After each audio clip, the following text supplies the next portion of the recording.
જામનગરના ધ્રોલમાં જ્વેલર્સની દુકાનમાં થયેલી ચોરીનો ભેદ ઉકેલાયો છે। 4 દિવસ પહેલા ધ્રોલ નગરપાલિકા કચેરી સામે આવેલી જ્વેલર્સની દુકાનમાં ચોરી થઈ હતી। 17 લાખથી વધુની કિંમતના સોના અને ચાંદીના દાગીના ચોરાયા હતા। ચોરી કરનાર શખ્સોએ દુકાનથી પાછળ બાકોરું પાડ્યું। ચોરોએ સીસીટીવી પર કપડું ઢાંકીને ચોરીને અંજામ આપ્યો હતો। જોકે તેમ છતાં ચોર પોલીસના સકંજામાંથી છટકી ન શક્યા।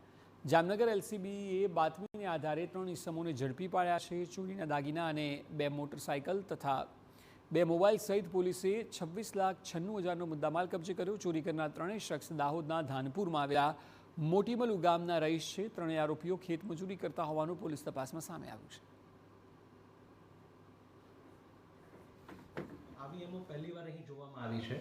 એમણે જે બાકોરું પાડ્યું છે એમાં જે લોખંડના સળિયા હતા એ સળિયાથી જે બાંધકામ છે, બાંધકામ થોડું જૂનું હોવાના કારણે સળિયાથી જે ઈંટ છે ઈંટના ભાગને તોડવાનો પ્રયાસ કર્યો હતો। એક ઈંટ તૂટી ગયા પછી એક ઈંટોને એમણે ધીરે ધીરે બહાર કાઢી હતી, જેથી વધારે કોઈ અવાજ ન થાય, એટલે આજુબાજુમાં એ રીતના જાણ નથી થઈ।